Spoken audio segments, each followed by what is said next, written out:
ഈശോയിൽ ഏറ്റവും സ്നേഹം നിറഞ്ഞവരെ, വീണ്ടും ഒരാഗമന കാലത്തിലേക്ക് നാം എത്തപ്പെടുന്നു.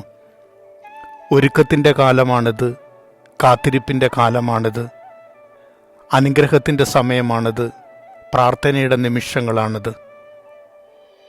ജീവിതത്തിൻ്റെ വഴികളൊക്കെ വെളിച്ചമുള്ളതാക്കുവാൻ വീണ്ടും നല്ല തിരിച്ചറിവുകളിലേക്ക് നമ്മെ ക്ഷണിക്കുകയാണ്.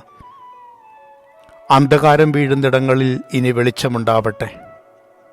വീടും നാടും പരിസരങ്ങളുമൊക്കെ ഇനി ദീപാലങ്കാരങ്ങൾ കൊണ്ട് നിറയപ്പെടുന്നുണ്ട്. നക്ഷത്ര വിളക്കുകൾ കൊണ്ട് അലങ്കരിക്കപ്പെടുന്നുണ്ട്.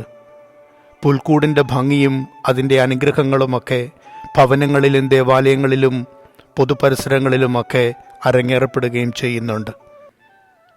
എങ്ങും എപ്പോഴും ഒരു സന്തോഷത്തിൻ്റെ ഉത്സവമായത് രൂപപ്പെടുകയാണ്.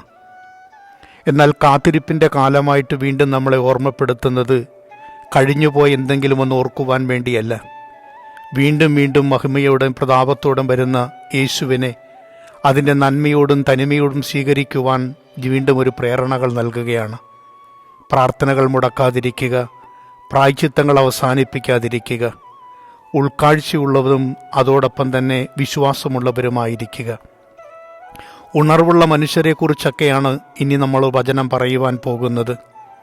പരിശ്രമിക്കുകയും കാത്തിരിക്കുകയും പ്രാർത്ഥിക്കുകയും ഉണർവുള്ളവരായിരിക്കുകയും ചെയ്യുന്നവർക്ക് എന്നും ഒരു വെളിച്ചമുണ്ട്, ജീവിക്കാനൊരു പ്രേരണയുണ്ട്, ജീവിക്കാൻ പ്രകാശവുമുണ്ട്, പ്രതീക്ഷയുമുണ്ട്.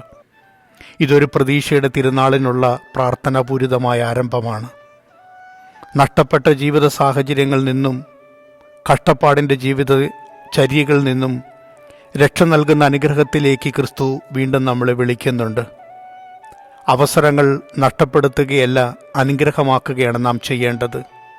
കഴിഞ്ഞുപോയി കൊഴിഞ്ഞുപോയി എന്ന വിലാപങ്ങൾക്കതീതമായി വീണ്ടും നന്മകൾ ലഭിക്കുമെന്ന ചിന്തയും പ്രതീക്ഷയും ജീവിതത്തിൽ നിറഞ്ഞു നിൽക്കട്ടെ. അങ്ങനെ കൃപ നിറഞ്ഞ ദിനങ്ങളിലേക്ക് ജീവിതം കുറെ കൂടി പച്ചപ്പുള്ളതായി മാറപ്പെടുവാൻ, അനുഗ്രഹമുള്ളതായി രൂപപ്പെടുവാൻ ഈ പ്രതീക്ഷയുടെ നാളുകൾ, പ്രാർത്ഥനയുടെ നാളുകൾ, പ്രായശ്ചിത്തത്തിൻ്റെ നാളുകൾ, ഉണർവിൻ്റെ നാളുകൾ നമ്മെ സഹായിക്കട്ടെ എന്ന് പ്രാർത്ഥിക്കുന്നു. ഈ ആഗമനകാലത്തിലേക്ക് പ്രവേശിക്കുമ്പോൾ എല്ലാ മക്കൾക്കും അതിൻ്റെ അനുഗ്രഹവും കൃപയും ധാരാളം ചൊരിയട്ടെ. വരാനിരിക്കുന്നവൻ ശക്തനാണ്. അനുഗ്രഹിക്കുന്നവൻ്റെ കൃപയും ശക്തിയും ഇന്നും അവസാനിക്കുന്നില്ല. എല്ലാ ജീവിത പ്രയാസങ്ങൾക്കും പ്രതിസന്ധികൾക്കും അതീതമായി ശക്തിയോടും പ്രതാപത്തോടും കടന്നു വരുന്നവനെ സ്വീകരിക്കുവാൻ നമുക്ക് കാരുണ്യമുള്ള മനുഷ്യരെ പോലെ, കരുതലുള്ള മനുഷ്യരെ പോലെ കാത്തിരിക്കാം. ആമീൻ.